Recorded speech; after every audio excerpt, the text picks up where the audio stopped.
And if you're going to be hiring a contractor, if that's the route you're going to be taking here, so a few things we want to advise you on. The first thing is avoid hourly fees. The mistake I made when I remodeled my house is I hired a handyman and I paid him per hour. And it was a little bit of a catch-all because we did a pretty extensive remodel. But he would come to my house at 9 o'clock in the morning. He'd always unpack his tools from his car. He'd start the clock when he arrived in my driveway. So he'd unpack his tools, and that would take like 30 minutes to an hour. And then he'd leave at noon, and then he'd pack up. So I'd pay for like an hour or two of him just unpacking and packing. He had no incentive structure to get the job done. So avoid hourly fees if you can, or maybe cap it out. I think it's better just to have someone just pay them a fee to get the job done and get it done well, because I think as a contractor, you're incentivized to just get the job done. The next thing I think is limit the upfront fees. So you need to limit the upfront fees, because if they take your money and you hire a dishonest contractor, they hold you hostage. If they ask for 50% down, they have no incentive to get things done.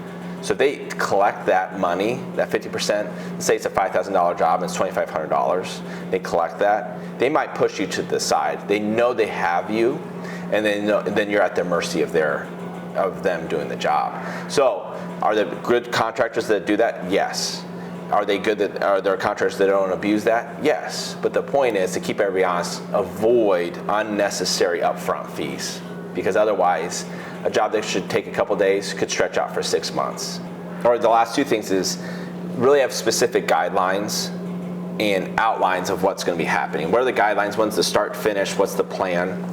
And ideally like a contract with that contractor. Then the last step is do not pay the final bill until you're totally satisfied. Don't do it. Don't pay. If they put pressure on you to pay them even though the job's not done, don't do it. Because you get paid on completion of work. Some contractors, this will drive them crazy, what I'm saying right now, but I don't care. I'm more focused on the homeowner. And the point is, like, you don't pay them till they're satisfied.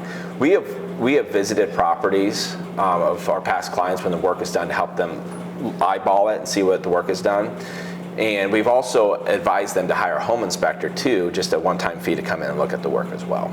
But don't pay them until they're done, because very few contractors will come back after the work is done if they made a mistake. Mm-hmm. They get paid, they may not finish the job, so don't do that. So, quick summary. So if you're gonna hire a contractor, avoid the hourly rate, limit the upfront fee, and then also have specifics on the outlines of what needs to be done, and ideally have a contract of when the expectations start and finish date. And the last thing is do not pay the contractor until you're totally satisfied.